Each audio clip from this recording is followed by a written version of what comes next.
두 번째 시간 시작하겠습니다. 12조 하나 했는데 12조는 소송 요건이 두 개나 있었어요. 원고 적격 하나랑 협의의 소익 두 개. 그래가지고 원고 적격과 협의의 소익이라는 굉장히 중요한 주제를 1교시 했습니다. 이제 피고 적격 보도록 하겠습니다. 1항 취소 소송은 다른 법률에 특별한 규정이 없는 한 그 처분 등을 행한 행정청을 피고로 한다. 대원칙이죠. 항상 1항의 본문은 대원칙. 처분 등을 행한 행정청을 좀 줄여서 써보면 뭐라고 표현할 수 있을까요? 처분청이라고 쓸 수 있지 않을까요? 일단 처분청. 처분청은 뭘 얘기하는 겁니까? 도장을 얘기하는 거죠. 그죠? 도장. 본문이 나오면 다만이 있네요. 단서. 다만 처분 등이 있은 뒤에 그 처분 등에 관계되는 권한이 다른 행정청에 승계된 때에는 이를 승계한 행정청을 피고로 한다. 중요한 문구 두 장. 두 글자. 승계. 그쵸? 권한이 승계되면 승계한 행정청. 그 다음에 2항 보겠습니다. 제1항의 규정에 의한 행정청이 없게 된 때에는 처분 등에 관한 사무가 귀속되는 국가 공공단체를 피고로 한다. 두 글자 중요한 거. 없게. 그쵸? 없게 되었으면 국가 또는 공공단체가 피고. 공공단체는 그냥 지자체라고 생각하시면 되고요. 그래서 얘를 한번 봅시다. A 세무서장, 여러분들은 세무사가 되실 거니까 A 세무서장이 누구에게? 갑에게 과세 처분을 날렸죠. 다퉈야 됩니다. 갑은요. 안 다투는 건 없으니까 취소 소송 제기합니다. 법원에. 이 법원이 과연 무슨 법원이야가 어제 보셨던 재판 관할 파트였고, 구조에 따라서 피고의 소재지를 관할하는 행정법원. 만약에 구조 2항 1호가 적용되는 거라면 서울행정법원으로 갈 수도 있는 거고, 구조 3항이 적용되는 예를 들어서 부동산, 장소 뭐 이런 관련된 처분이라면 부동산이라든지 장소를 관할하는 행정법원이 될 수도 있었습니다. 이 법원을 따지는 게 구조였고요. 지금 우리는 피고를 보는 거잖아요. 피고. 자, 일단 누가 돼야 될 것 같으세요? A가 돼야 되겠죠. 과세처분서에 도장 누구 거 찍혀 있습니까? A 세무서장 찍혀 있잖아요. 그러니까 피고가 A가 되는 게 원칙이겠다. 아마도 13조 1항 본문에 따라서 처분청 이 피고가 되는 겁니다. 언제나 피고가 A입니까? 아닐 수도 있어요. 이 중간에 과세처분이 나오고 취소소송 제기하기 전에 사정 같은 것들이 생긴 거죠. 무슨 사정이 생겼습니까? 더 이상 갑 과세처분에 대한 업무가 A 세무서가 담당하는 게 아니에요. 누가 담당하는 거죠? B 세무서가 담당하게 되는 겁니다. 무슨 일이 생긴 거예요? 업무 분장, 행정부의 업무 분장으로 인해서 A 세무서장이 하던 일을 B 세무서장이 넘겨받게 된 거죠. 이거 뭐라고 표현합니까? 권한 승계라고 표현하죠. 이런 일이 생겼다면 피고는 누가 되어야 하는 거죠? B가 되어야 하는 겁니다. 지금 갑이 받은 과세처분서의 도장은 틀림없이 A 세무서장 도장 꽝 찍혀서 왔단 말이에요. 그럼에도 불구하고 피고를 누구로 잡아야 된다고요? B로 잡아야 된다고요. 근거가 뭡니까? 13조 1항 단서에 의해서. 뭐가 있었기 때문에? 승계가 있었기 때문에 승계한 행정청인 B를 피고로 잡아야 되는 겁니다. 이번엔 두 번째. 무슨 일이 생긴 거예요? 더 이상 여기에서는 갑이 살고 있는 이 지역에서는 과세 처분 같은 걸 하지 않겠다. 텍스 프리존으로 만들겠다. 그래서 A 세무서장을 아예 없애버렸습니다. 현실적으로 이런 일은 많이 없을 거라고 말씀드렸죠. 웬만하면 어떤 업무를 하던 게 다른 행정청에게 넘어가는 일이 많지 이렇게 없애는 경우는 많지 않단 말입니다. 그래서 실제 판례도 없긴 해요. 이 13조 2항에 해당하는 게. 어쨌든 있다고 해봅시다. 이런 일이 생겼어요. 이 X라는 게 X 행정청이 아니고 없어졌다라는 걸 얘기하는 겁니다. 그냥 이렇게 쓸까요? 뭐 X든 뭐든 잘 알아보실 수 있게 쓰시면 좋아요. 그러면 없게 된 거잖아요. 행정청이 없게. 그렇다면 피고는 누구로 잡아야 되는 거죠? 세무서장의 과세 처분은 국세죠. 국세면 대한민국 국가에 귀속되는 거니까 피고는 국가가 되어야 하는 거겠죠. 그래서 얘는 13조 2항에 따라서 없게라는 거 아시겠죠? 그리고 이따가 13조 끝나면 14조로 넘어갈 건데요. 14조 뭐예요? 피고 적격 다음에 뭐 나올 것 같으세요? 피고 경정 나오겠죠. 바꾸라는 거. 그쵸? 피고 경정은 소송이 제기되고 있을 때 무슨 사정이 생긴 겁니까? 승계라든지 업계라는 사정이 생기면 선수교체, 피고 측 선수교체해서 소송 계속 이어나가야 된다는 걸 얘기하는 거잖아요. 그러니까 피고 경정에서는 시간 순서만 바뀌면 돼요. 뭐랑 뭐랑 시간 순서가 바뀌면 되죠? 취소 소송 제기된 다음에 이런 일이 생기면 되는 거예요. 피고 경정에서는. 아시겠죠? 이따가 가서 또 보도록 하겠습니다.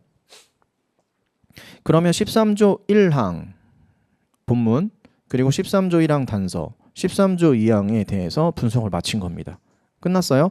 피고적격에서 13조 1항 2항 분석 말고 시험에 또 자주 나오는 법리가 뭐예요? 위임, 내부위임, 대리 이거 많이 나오잖아요. 이거 한번 볼게요. 첫 번째 권한 위임 위탁 있는 경우 누가 피고가 되는지 봅시다. 위에 있는 친구를 A라고 할게요. 위에 있는 친구인 A가 B에게 권한을 위임합니다. 이럴 때 A를 뭐라고 표현하죠? 위임기관 또는 위임청이라고 표현하죠. B는 누구라고 얘기합니까? 수임기관이라고 표현하죠. 그리고 수임청이 됩니다. 예를 들어서 설명해다오. 네, A는 시장이고요. B는 구청장입니다. 서울시장이 종로구청장에게 권한을 위임한 거예요. 뭐에 대한 권한을 위임했다고 보시면 되죠. 영업허가에 관련된 권한을 위임했다. 영업허가에 관련된 권한을 위임했다라는 건 영업허가 취소에 관련된 것까지도 전부 다 위임했다라고 생각하시면 되는 거죠. 그렇게 위임을 했습니다.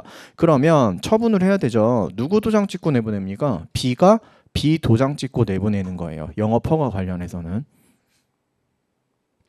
영업허가 취소. 허가를 해줄 수도 있으니까 취소를 할 수도 있다. 갑에게 허가 취소를 했습니다. 자, 갑은 다퉈야죠. 갑 취소 소송 제기합니다. 누구 도장 찍혀 있다고요? 처분서에? B 도장 찍혀 있잖아요. 원래는 누구 업무야? 서울시장 업무긴 해요. 원래는 서울시장의 권한이란 말입니다. 근데 그게 구청장한테 완전히 넘어가 있잖아요. 권한이 위임되어 있잖아요. 권한이 위임되었다는 건 처분을 할 수 있는 권한 자체가 위임된 거니까 B 도장 찍고 내보내면 되는 거예요. 권한 위임이라는 것 자체가. 아시겠죠? 그래서 소송 제기할 때 피고는 누가 되어야 한다? 여기서 B가 되어야 한다라는 겁니다. 권한 위임 위탁에서는 그래서 시험에 나오는 거. 권한 위임 위탁에서는 수임기관, 수임청이 피고가 된다라는 거. 아시겠죠? 그 다음 내부 위임 보겠습니다. 첫 번째 권한 위임 위탁이 있었고 이번엔 내부 위임. 그렇게 여기 위에서 권한 위임 같은 걸로 B한테 권한이 넘어왔죠. 이번에는 B한테 넘어왔습니다. B한테 넘어오니까 구청 내부에서 B 구청장이 C 과장한테 내부 위임한 거예요. 영업허가 관련해서는 앞으로 C 과장님이 알아서 해주시면 좋겠습니다. 하지만 도장은 누구 거 찍고 내보내야죠? 우리 조직 원탑 도장 찍고 내보내야죠. 구청장한테 반드시 결제 맞고 구청장 도장 된 상태로 처분서 나가야 됩니다. 라고 알려줬어요. 여기서 B를 뭐라고 표현하죠? 상급 행정청. 그 다음에 C를 하급 행정청. 위임기관 위임청이라는 말은 안 쓰나요? 쓸 수도 있죠. 내부 위임도 위임이니까. 쓸 수도 있어요. 용어가 중요한 거야. 용어가 상급 행정청이라는 말을 쓴다고 해서 반드시 내부 위임에만 콜라보되는 내용은 사실 아니에요. 여기도 내부 위임도 위임이니까 여기도 위임기관 위임청, 이쪽도 수임기관 수임청이라고 쓸 수 있어요. 그러니까 중요한 문구는 이거예요. 이거 아니면 이거냐. 그랬을 때 누가 위에 있고 누가 아래에 있느냐. 이게 중요한 거였잖아요. 그렇죠? 예를 들면 이제 B는 구청장이었고 종로구에서 오케이 과장님 앞으로 알아서 해주세요. 영업허가에 관련돼서는 C가 허가 취소를 하는데 C가 허가 취소를 한다라는 것도 약간 오해 소지가 있긴 합니다. 허가 취소를 할 때 어떻게 해야 돼요? B 명의 도장 찍고 내보내 아니면 C 명의 도장 찍고 내보내. 제가 이번에 도장 하나 팠습니다. 과장 도장 꽝 찍어서 내보냈어. 된다고요? 안 된다고요? 안 된다고요. 근데 왜 했어? 도장을 파서 기분이 좋아서 기분이 좋거든요. 그래가지고 내보낸 거예요. 그럼 어떻게 해요? 도장 찍고 내보냈으면 책임져야지. 그죠? C가 피고가 되면 됩니다. C가 피고. 원래는 어떻게 해야 된다고요? B 명의 도장 찍고 내보내야 된다고요. 그리고 B가 피고가 되어야 하는 게 원칙입니다. 현실적으로 만약에 이렇게 했다고 해볼게요. 과장님이 자기 도장 찍고 허가 취소 내보냈어요. 그럼 당사자는 허가 취소를 받은 당사자나 갑은 어떻게 해요? 과장님 도장 찍고 나왔네? 아니야. 과장은 행정청이 아니지. 나는 제대로 된 이 허가 취소를 할 수 있는 적법한 권한을 가진 B를 피고로 잡아서 소송을 제기하겠다? 아니에요. 법알못 일반 사람들이 어떻게 알겠어요? 그냥 도장 보고서는 소송 제기하겠지. 소송 제기하면 어떻게 될 것 같으세요? 무조건 이겨요. 왜냐하면 권한 없는 자가 처분서를 날린 거잖아요. 주체하자 거의 무효 사유까지도 갈 수 있습니다. 이건 이해가 되세요? 그러니까 무조건 이기는 거예요. 잘못 보낸 거지. 그때 어쨌든 갑은요. 이제 개이득이야. 럭키 비키한 거예요. 이제 이기면 소송 제기하면 이기는 거라고요. 이기는 거 아시겠죠? C를 피고로 잡아야 되는 거예요. 여기서는. 왜냐면 나한테 처분서는 C를 처분 그걸로 돼서 왔으니까 도장 찍어서 왔으니까 그 얘기입니다. 그 이유는 사실 여기선 중요한 거 아니에요. 이후 얘기는 내부 위임과 유사한 대리가 있죠. 밑에 자리 많죠. 밑으로 갈까요? 대리. 내부 위임과 대리는 그냥 같다라고 생각하세요. 뭐 유사하다 정도도 아니고 그냥 같다라고 생각을 하셔도 상관없습니다. 내부 위임과 대리는 굉장히 유사하다. 이번엔 누가 누구한테 해볼까요? 여기도 마찬가지로 B 그리고 C. B가 하는 일을 C가 대리해서 한다 정도로 생각하시면 되고 이때 B를 피대리 행정청이라고 하고 행정청이라고 하고 C를 대리기관이라고 표현합니다. 이번에 마찬가지로 C가 모든 일을 거의 다 알아서 하니까 허가 취소를 하는데 누구 명의로 해야 된다? B 명의로 해야 돼요. 이게 원칙이에요. 원칙. 이렇게 하는 게 원칙이란 말입니다. 그리고 적법한 처분이에요. 이렇게 하면 원래 안 돼. 이거 위법한 처분이라고 하면 좀 오해 소지가 있기 때문에 이렇게 하면 안 되는 이거 X라고 하면 또 오해 소지가 있기 때문에 그냥 이렇게 할게요. 이게 원칙인데 이렇게도 할 수 있어요. 만약에 했으면 어떻게 할 건데? 원래 이렇게 하면 안 되는데 했으면 어떻게 할 건데? 그러면 C가 피고가 되어라 이거였죠. 여기서 끝입니다. 피고 적격에서는. 여기도 마찬가지 똑같아요. 원래 B 명의로 처분을 해야 된다고요. 근데 그때 피고는 당연히 B가 되어야 하고 근데 마찬가지로 C가 내가 이름 다 하고 내가 이번에 도장 파왔거든. 기분이 좋기 위해서 내 명의로 도장 찍어서 내보냈습니다. 그럼 어떻게 해라? 네가 피고가 되어야지. 똑같잖아요. 위랑. 그죠? 그래서 이 일련의 절차 권한의 위임 위탁 내부 위임 대리에서 법리가 어려운 건 없다고 말씀드렸죠. 법리는 쉽잖아요. 여기서는 무조건 예. 그죠? 권한 위임 위탁에서는 무조건 얘가 피고 얘만 피고 내부 위임과 대리에서는 누구 도장 찍고 나왔는지에 따라서 그 도장 명의자가 피고가 되면 된다. 그렇죠? 어렵지가 않죠. 제일 어려운 거 뭐라고요? 문구. 누가 위에 위치하는 애고 누가 아래에 위치하는 애인지 그 문구가 좀 헷갈릴 수 있다. 특히 그나마 제일 헷갈리는 게 피대리행정청이다. 얘가 위에 있는 애, 얘 잊지 말자. 제가 계속 말씀드리죠. 그죠? 피라는 말이 붙으니까 뭔가 수동적인 느낌이니까 아래쪽에 있는 애가 아닐까로 오해하기가 되게 쉽다. 아니다. 아시겠죠? 그리고 궁금한 거. 여기서 권한의 위임 위탁에서 내부 위임과 대리는 뭔가 잘못하는 경우가 생기는 거잖아요. 내 도장 찍고 내보내는 경우가 생기죠. 여기서는 잘못하는 경우 없을까? 원래 B 도장 찍고 내보내야 되는데 잘못해서 A 도장 찍고 내보내면 어떻게? 그런 일은 발생하지 않는다. 발생하지 않는다고 말씀드렸죠. 왜냐하면 A는 서울시장, B는 종로구청장. 종로구에 서울시장님 도장이 있겠어요? 당연히 없다고요. 원래 안 되는 거야. 그럼에도 불구하고 하면 어떡하냐라고 물어보시면 판례가 나와봐야 한다. 그런 일은 발생하지 않겠다. 근데 앞으로도 아시겠죠? 누군가가 비구청장이 서울시에 가가지고 서울시장실에 침투를 해서 도장을 찍고 처분을 내보냈다. 없어요. 그런 일은. 네. 그래서 공부를 하다 보면 제가 말씀드리잖아요. 자, 이런 경우에 OX에서 자, 이때는 인정, 이때는 노인정, 이때는 인정, 이때는 노인정. 마음이 편하다. 다 이제 모든 종류에 대해서 다 이제 인정이 됐어. 다 커버가 됐어. 이런 경우는 없어요. 막 비어 있다니까요. 현실에서 법학은 현실에서 나온 학문이기 때문에 이런 경우는 현실에서 발생하지가 않아. 그래서 관련된 소송도 없어. 비어 있어요. 그럼 궁금해요. 여기 어떻게 될 건지. 만약에 이런 일이 생기면 대법원이 어떻게 판결했느냐? 그때 가서 공부하면 되는 겁니다. 아시겠죠? 그래서 막 비어 있는데 되게 많아요. 이렇게. 살아있는 학문인 법학이기 때문에. 법리를 보고 있습니다. 또 피고적격에서 나오는 친구들을 한번 살펴보도록 하겠습니다. 합의제 행정청이라는 거 있어요. 합의제 행정청. 합의제 행정청이라고 쓰고 뭐라고 읽죠? 무슨 위원회라고 읽으시면 되죠. 그리고 감사원도 합의제 행정청이긴 합니다. 위원회는 아니지만. 이렇게 되어 있습니다. 합의제 행정청의 처분에 대한 피고는 누구예요? 누구 도장 찍고 나가요? 공정거래위원회 도장 찍고 나가죠. 그리고 감사원 도장 찍고 나갑니다. 공정거래위원회 위원분들이 계시단 말이에요. 우리 조직의 장들은 공정거래위원회 위원들이에요. 위원들이 모여서 회의를 한 다음에 공정거래위원회 도장 땅 찍고 내보내거든요. 그래서 피고는 공정거래위원회가 되어야 되는 겁니다. 감사원도 마찬가지. 감사위원이라는 분들이 계세요. 감사원의 대장들을. 그죠? 그런 분들이 감사원 도장 꽝 찍고 내보낸단 말입니다. 그래서 감사원이 피고가 되어야 하는 겁니다.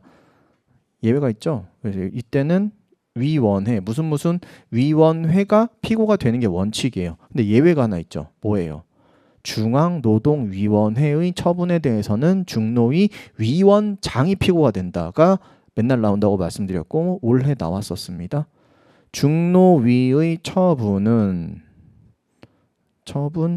대한 피고는 중노위 위원장이다.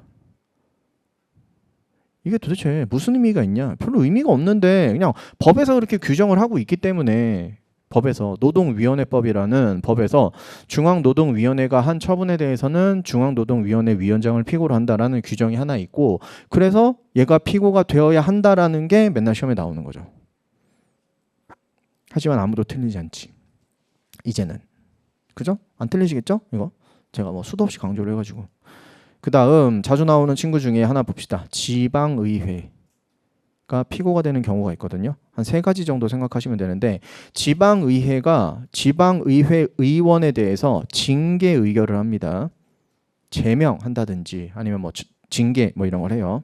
소속 의원 징계 의결. 그리고 의장 선임이라든지 의장 불신임 의결 이런 거 한다든지 아니면 의장 선거에 대해서 취소 소송을 제기한다든지 누군가가 의장 선거가 마음에 안 들었나 봐요. 지방의회 의원들도 A당 B당 소속이잖아요. 그러니까 지방의회 의장을 뽑을 때 뭔가 팽팽하게 대립되어 있으면 우리 당 소속의 의원을 의장으로 만들고 싶을 거 아닙니까? 그래서 선거에 만약에 문제가 있다고 생각이 되면 취소 소송을 제기할 수 있는데 그때 피고 자리에 누구 써야 되냐고요. 누구?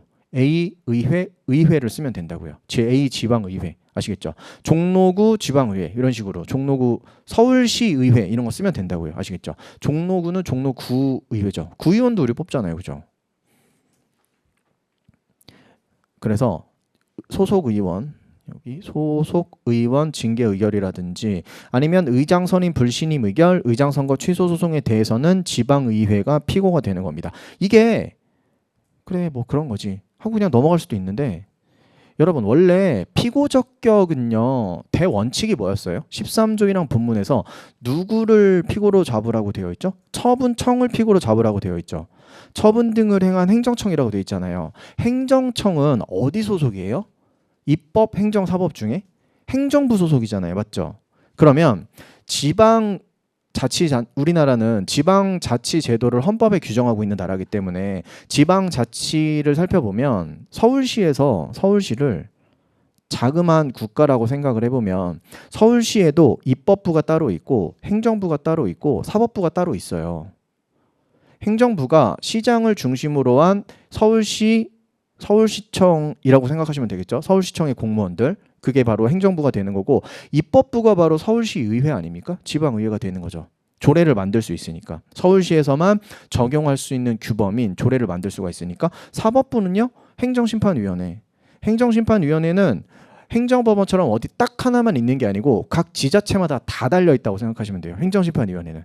지자체마다 다 달려있고 각종 국가기관에 행정심판위원회가 다 들어있다고 생각하시면 됩니다. 어쨌든 서울시를 자그맣게 권력 분립을 통해서 살펴보면 입법부와 행정부와 사법부가 다 존재하는 거란 말입니다.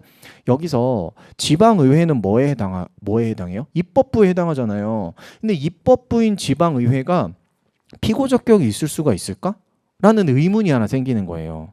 무슨 얘기인지 아시겠죠? 원래 피고 적격은 누구한테 있어야 되니까 처분 등을 행한 행정청이니까 행정부한테 있어야 되는 거란 말입니다. 근데 지방의회는 지방자치단체에서 입법부에 해당하는 기관이잖아요. 그러니까 얘가 과연 그 처분청에 해당하는 개념이 될까라는 의문이 하나 생기는 거예요. 행정부가 아니니까. 근데 결론 된다.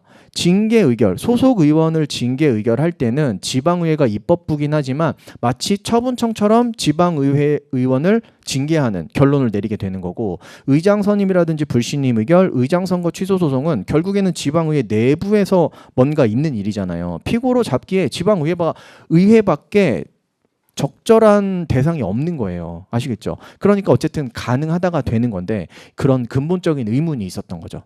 지방의회는 원래 입법부인데 지방자치단체에서 이게 처분청의 개념에 포섭될 수 있을까? 그런 거를 고민하는 분들이 누구예요? 교수님들이 고민을 하시는 거예요. 그런 걸 가지고. 전문가가 뭐예요?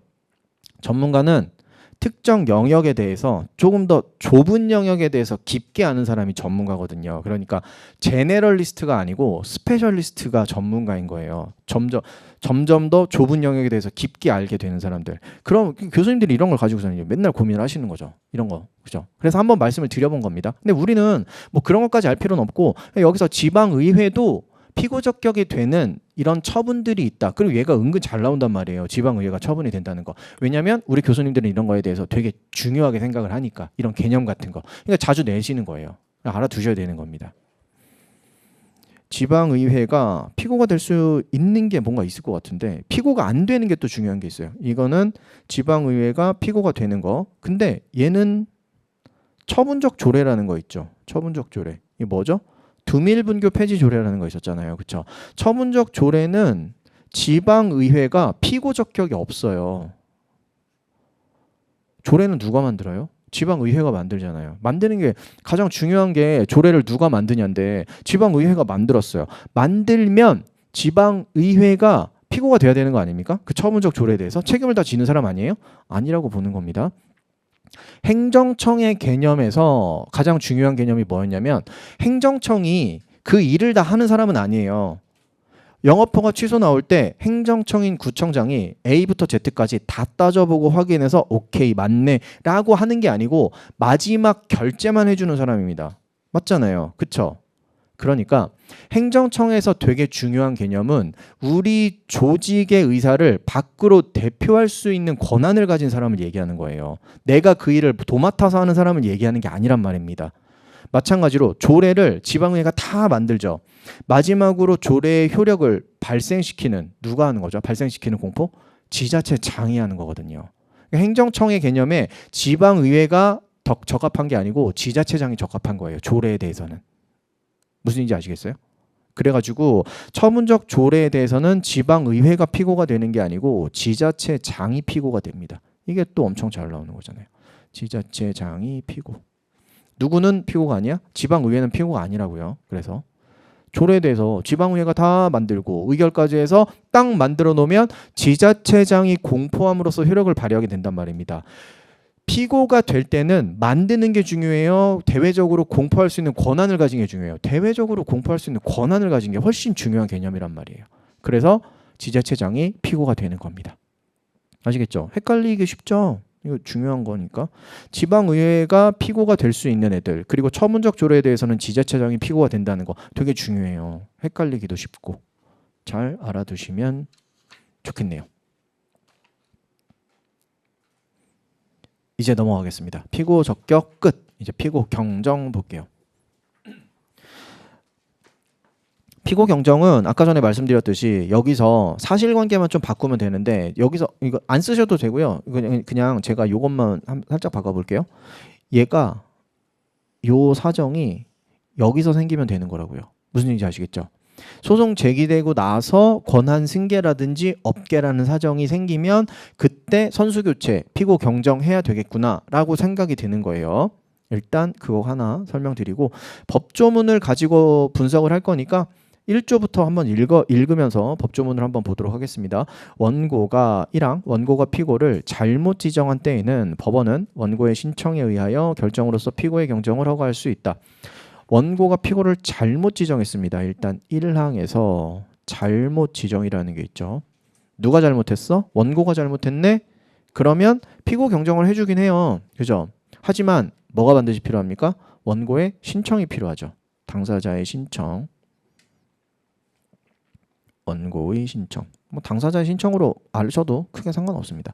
그리고 이거는 오로지 원고의 신청으로만 가능하다가 되게 중요하죠.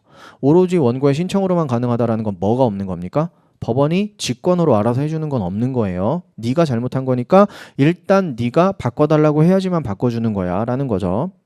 그 다음에 6항으로 가볼게요. 이번에 6항. 6항을 가보면 취소 소송이 제기된 후에 13조 1항 단서 또는 13조 2항에 해당하는 사유가 생긴 때에는 법원은 당사자의 신청 또는 직권에 의하여 피고를 경정한다 라고 되어 있죠. 13조 1항 단서가 뭔지 알아야 될 거 아니에요. 그래서 제가 바로 밑에다가 넣어놨습니다. 13조 1항 단서를 두 글자로 바꾸면 승계예요. 승계. 13조 1항 단서는 승계입니다. 승계 뭐지?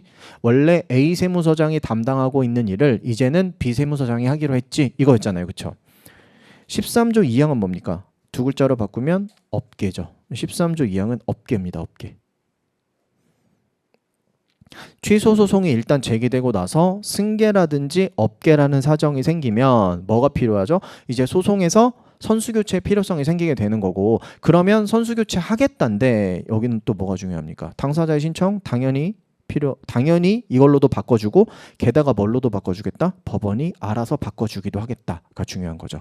그래서 6항은 승계와 업계예요. 승계와 업계.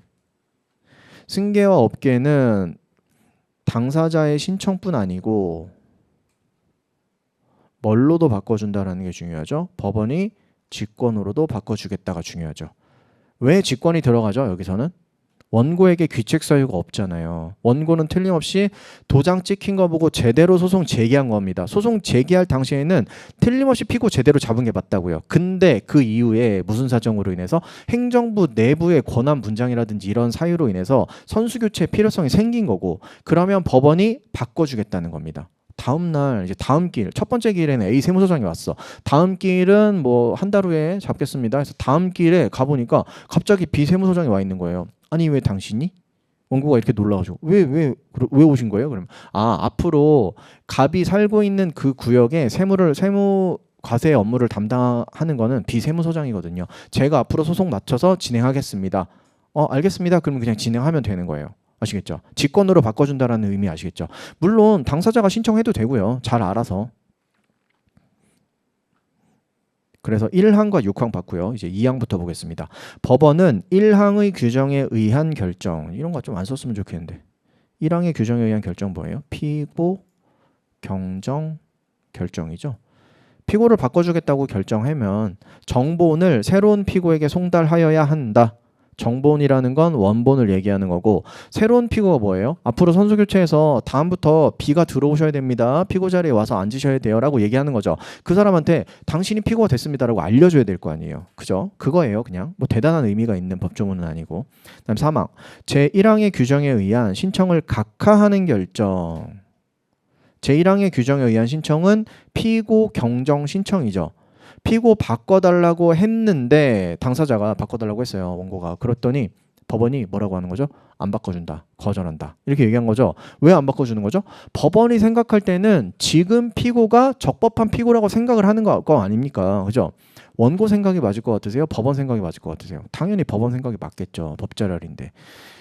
그럼에도 불구하고 결정에 대해서 불복하는 방법은 한 거고 이게 좀 중요한 거다라고 생각이 들면 법에서 뭘 규정하고 있죠? 즉시항고라는 것까지 규정하고 있죠.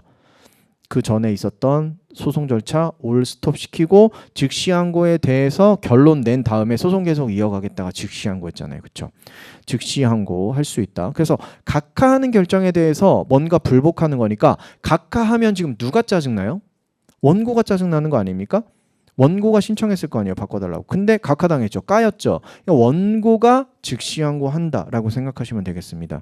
여기서 14조 3항의 즉시항고는 누가 하는 거다? 원고가 하는 거다라는 정도 생각하시고 이것까지 알아야 될까요? 그냥 3탄피 즉시 소집으로 해서 피고 경정에서는 즉시 항고가 인정된다 정도만 가지고 가도 다 맞출 수 있습니다. 두 문자는 이따 한 번에 정리할게요. 지금 나온 거 폭발하기 시작했죠? 당사자의 신청으로만 당사자의 신청과 직권 게다가 즉시 항고까지 지금 두 문자 엄청 중요한 거 3개 나왔습니다. 4항 제1항의 규정에 의한 결정이 있은 때에는 새로운 피고에 대한 소송은 처음 해소를 제기한 때 제기된 것으로 본다. 오호. 4항은 4항과 5항 여기서 한번 설명을 드려봐야 되겠네요. 쭉 그려서 보겠습니다. 처분이 나왔습니다. 안 좋은 처분이니까 다퉈야 되는 침익적 처분이라고 해볼게요. 지금 행정청은 비행정청으로부터 처분이 나왔어요. 우리는 예를 설명드리려면 뭐가 들어가 있어야죠? 제소기간이 들어가 있으면 좋죠. 90일입니다. 처분 등 있으면 안 날로부터 90일이죠. 일단 소재기는 제대로 해야죠. 소재기 하는데 원고가 바보예요. 그래서 피고를 누구로 잡았어? A로 잡았어. B 도장 찍혀 있지만 내가 보니까 A가 피고가 맞는 것 같아 라고 하면서 A를 피고로 잡았습니다. 그게 맞을 수도 있겠죠. 소송 제기 전에 승계라든지 이런 사정이 생기면 원고의 말도 맞을 수 있습니다. 근데 여기서는 그런 거 생각하지 마세요. 그냥 B로부터 처분이 나왔다는 건 B가 적법한 피고라는 거를 가정하고서는 전제로 깔고 나온 얘기입니다. 이렇게 됐어요. 소재겠죠? 잘못 제기하신 것 같은데 보정명령 피고 좀 바꿔보세요. 막 이런 식으로 보정명령 같은 거 알려주기도 합니다. 어쨌든 피고 경정 합시다. 바꿔야 돼요? 알겠습니다. 피고 경정 신청을 했고 피고 경정 결정이 나왔습니다.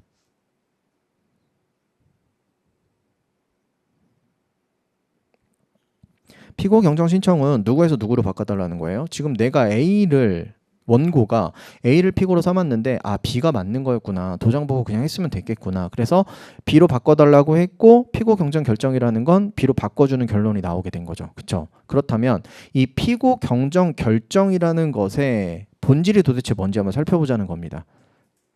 뭘 봐야 될까요? 법을 보면 되겠죠. 14조 5항 뭐라고 써 있어요? 제1항의 규정에 의한 결정, 피고 경정 결정이죠. 피고 경정 결정이 있은 때에는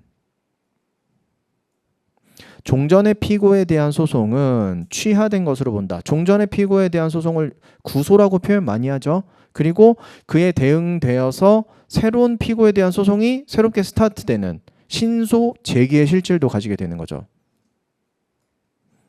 구소는 어디에서 제기된 겁니까? 여기서 제기된 게 구소죠. 구소가 쭉 제기돼서 오다가 피고 경정 결정이 나오는 순간 죽게 되는데 이 죽는 방식이 뭐예요? 취하죠. 뭐가 아니죠? 각하라든지 기각이 아닙니다. 이것도 최근에 뜨고 있는 선택지 좀 자주 나오더라고요. 여기저기서. 여기서 구소는 죽게 되고 얘를 구소라고 표현하죠. 예전의 소니까. 그리고 피고 경정 결정이 있으면 여기에서 새로운 소송이 시작되게 됩니다. 구소는 뭐예요? 피고를 A로 잡은 취소 소송이에요. 피고가 A인 취소 소송. 그 다음에 여기서 새롭게 시작되는 소는 구소에 대비해서 신소라는 표현을 쓰고 신소라는 건 피고가 B인 취소 소송이 되는 겁니다. 피고가 B인 취소 소송. 여기에서 신소는 무슨 효력? 제기되는 효력. 여기다 쓰면 또 헷갈리실 것 같은데 신소 제기. 구소는 이때 제기가 돼서 쭉 오다가 피고 경정 결정이 있는 순간 구소 취하. 그리고 여기서 새로운 피고에 대한 신소가 제기되는 효력을 준다. 이게 바로 피고 경정의 본질이다. 이렇게 보잖아요. 그러면 필연적으로 무슨 일이 생길 수밖에 없다? 신소 제기죠. 소제기잖아요. 소제기. 소제기면 뭘 따져봐야 돼요? 소송 요건을 따져봐야 되는 거 아닙니까? 소송 요건 중에 지금 뭐에 딱 걸려요? 제소기간 도과잖아요. 그쵸? 제소기간은 이미 애저녁에 끝났잖아요. 그쵸? 그러니까 이거 각하네? 오케이. 피고 경정은 해줄게. 대신 제소기간 도과라서 각하해야 되겠다. 피고 경정이라는 게 아무런 의미가 없어집니다. 이렇게 하면 되는 거 아니에요? 소제기 하고요. 여기서 피고 경정 신청을 하고 90일 안에 피고 경정 결정까지 받으면 되잖아요. 말이 쉽지. 안 된다고요. 현실적으로. 90일은 굉장히 짧기 때문에 안 돼요.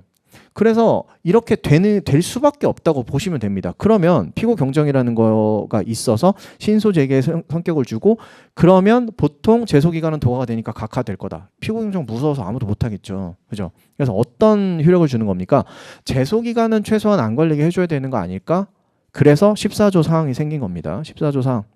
제1항의 규정에 의한 결정이 있을 때에는 새로운 피고에 대한 소송은 새로운 피고에 대한 소송 뭐예요? 신소. 처음에 소를 제기한 때에 제기된 것으로 본다. 처음에 소를 제기한 때가 구소 제기 시 제기된 것으로 본다라고 하고 14조 사항의 의미는 제소기간 안 걸리게 해줌. 이거 좀 뭔가 멋있는 말 없나?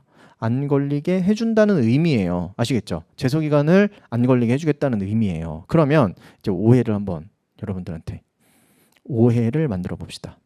오케이, 알았어. 그래서 14조 사항을 한번 악용해 보려고요. 마찬가지로 똑같이 처분 나왔습니다. 뭔가 영업허가 취소 같은 거 안 좋은 거 나왔어요. 그리고 피고 경정에서 문제가 되는 제소기간 있으니까 제소기간을 세팅을 합시다.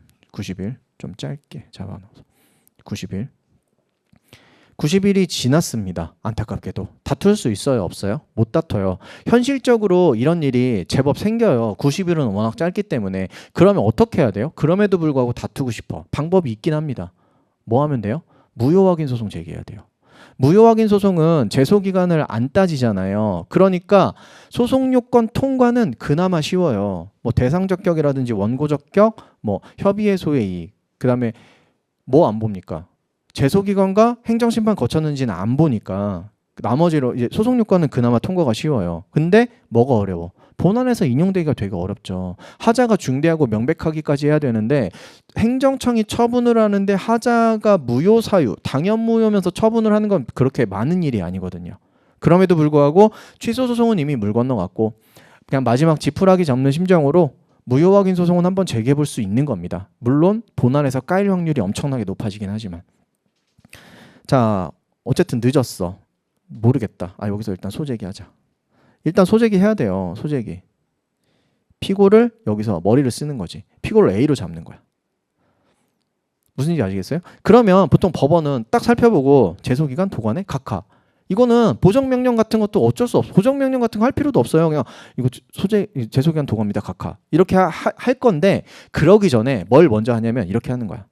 14조 사항에 피고 경정을 하게 되면 제소기간은 문제 안 삼겠다는 조문이 있던데요. 그러니까 여기서 피고 경정을 신청하는 거지. 피고를 일부러 잘못 잡았어. A로 잘못 잡아서 소장을 넣은 다음에 피고 경정 신청을 하는 거예요. 제가요 피고를 잘못 잡았거든요. B로 바꿔주세요. 그럼 법원이 그러세요? 알겠습니다. 피고 경정 피고가 잘못 잡은 게 맞네요. 지금 B 도장 찍혀 있는데 오케이 그럼 B로 바꿔드리겠습니다. 피고 경정 결정이 나오면 제소기간은 그냥 넘기게 해준다면서요. 법원을 속여보려고 한 거죠. 이해가 되세요? 무슨 얘기인지 아시겠어요? 근데 그런 거를 다 고려해서 법을 만들었어요.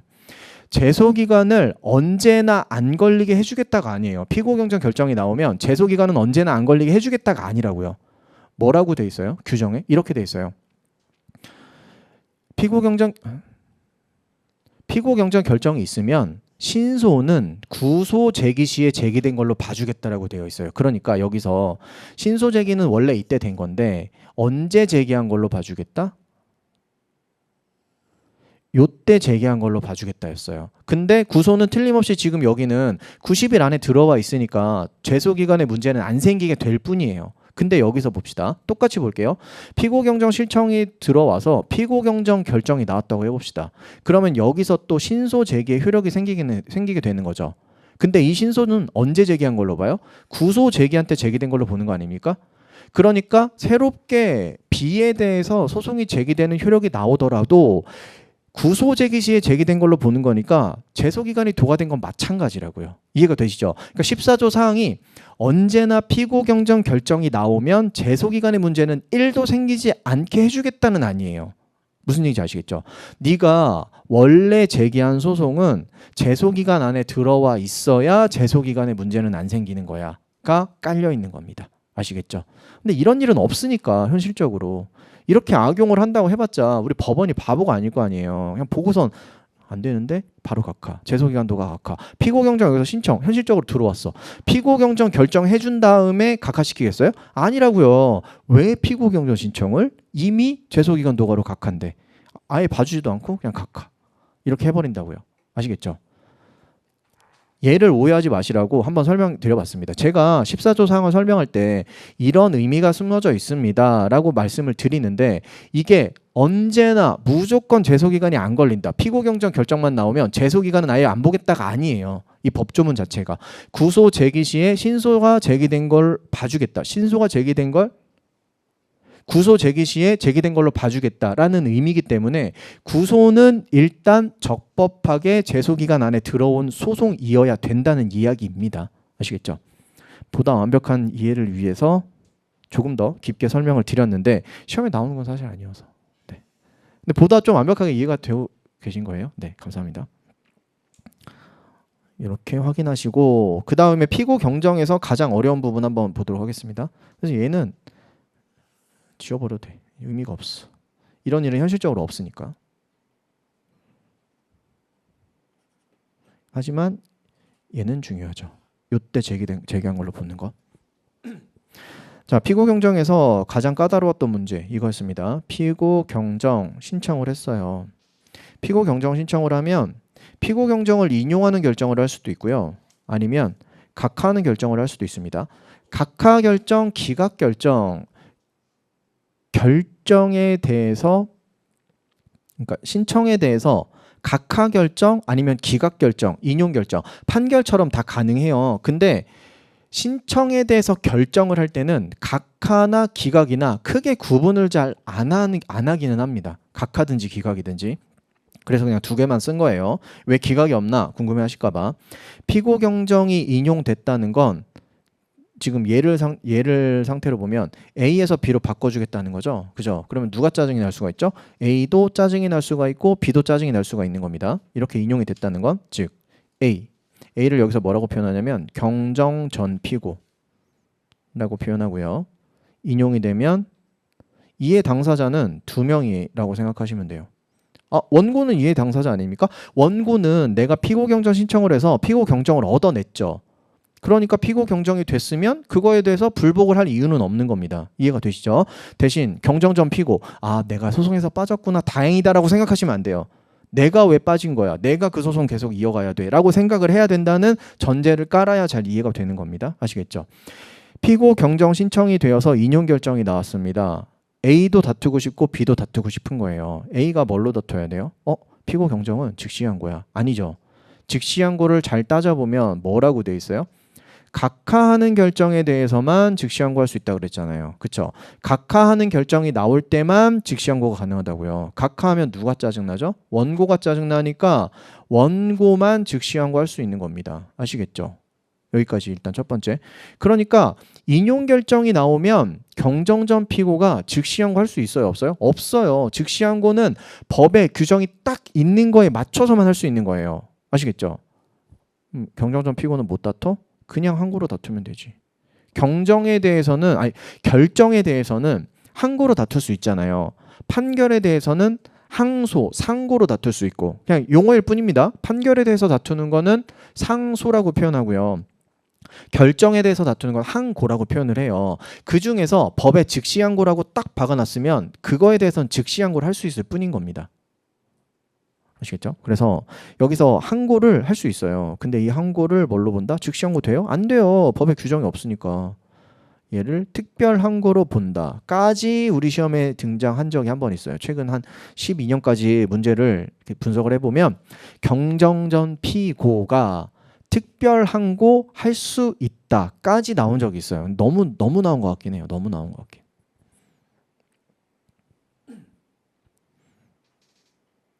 보다 완벽한 이해를 위해서 얘는 지워야 될 것 같은데 어렵죠.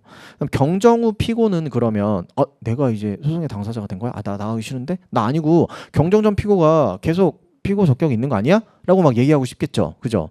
그러니까 왜 내가 이 소송에 들어가야 되는 거야? 항고 다툴 수 있을까요? 없습니다. 경정 후 피고는 항고할 수 없다고 봐요. 아니 왜? 소송에 들어와서 얘기하면 되는 거예요. 그냥 네가 이제부터 피고야 라고 얘기하면 왜 내가 피고야? 라고 다툴 수도 있긴 하지만 어디 와서 다퉈라 그렇게? 소송에 들어와서 저는 피고 적격이 없는 것 같은데요? 라고 다투면 된다는 겁니다.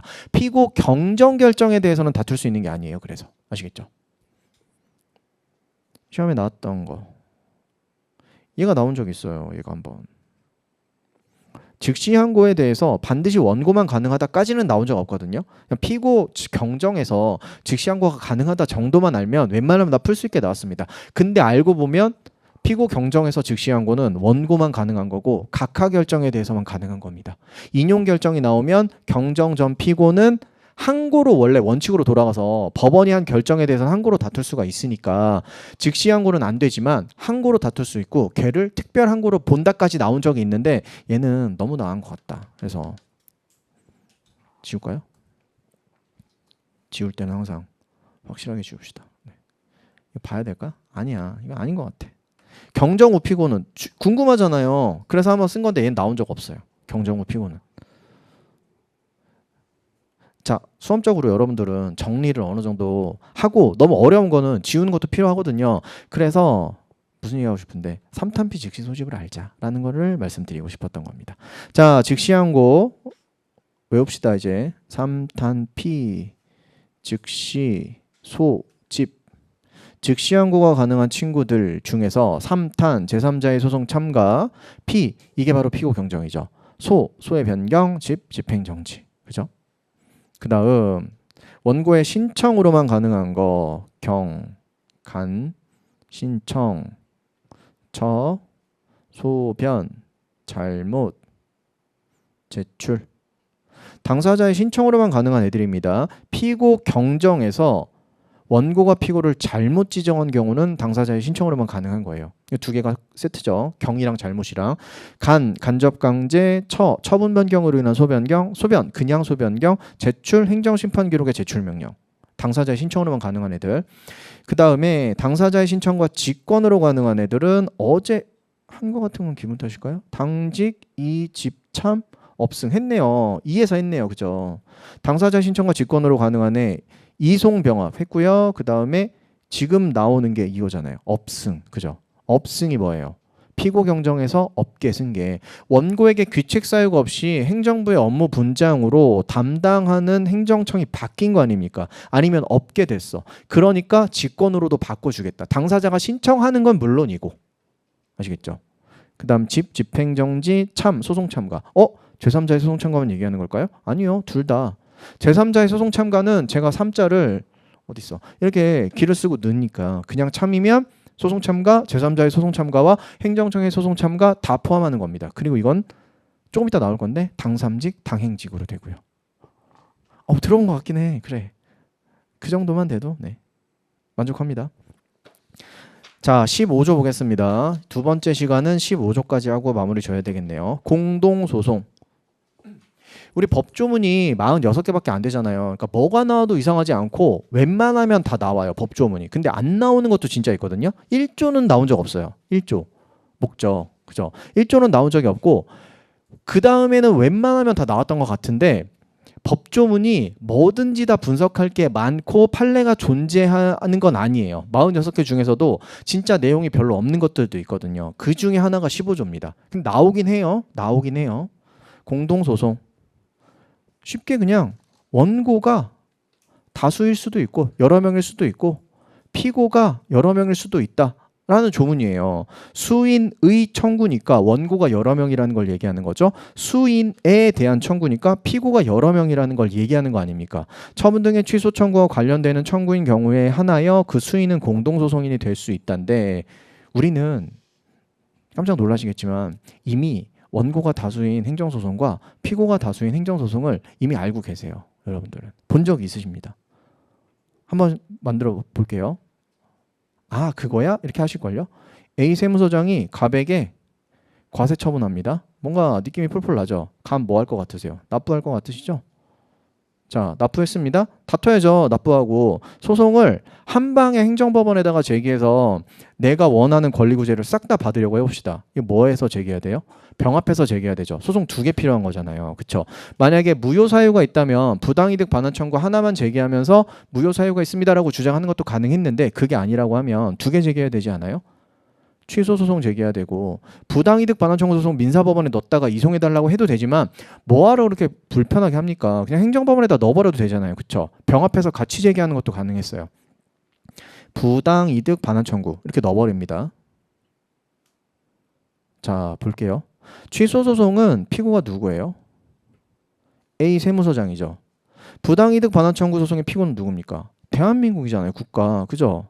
그러니까 이 행정법원에 넣는 소장을 보면 원고는 갑으로 돼 있을 거예요. 1명. 근데 피고는 몇 명이에요? 2명이잖아요. 1, A, 2, 대한민국. 그죠? 지금 틀림없이 하나의 소장이죠. 하나의 소장인데 수인에 대한 청구가 있는 거잖아요. 공동소송인이 됐잖아요. A 세무서장과 대한민국이. 그죠? 보신 적 있다고요. 이게 바로 피고가 여러 명인 소송입니다. 공동소송. 이번에는 원고가 여러 명인 거 볼까요? 원고가 여러 명인 것도 있었나? 네. A 세무서장이 마찬가지로 과세처분을 합니다. 과세처분을 하는데 영원히 고통받는 갑, 을이 아니고 이번엔 X네요. X는 왜 X라고 썼을까요? X가 뭐니까? 법인, 회사니까. 그래서 X라고 쓴 겁니다. X가 내겠어요? 이거 뭐였죠? VAT. 그죠? X가 안 내요. 그러면 못 받는 겁니까? 받아내야죠. A는 누구한테 뭘 합니까? 갑과 을에게 제2차 납세 의무자 지정합니다. 이거 뭐예요? X가 안 내니까 갑을 니네가 내라잖아요. 아니 왜 내야 되죠? 갑을이 누구예요? X 회사의 주인들이잖아요. 과점주주라고 표현하는.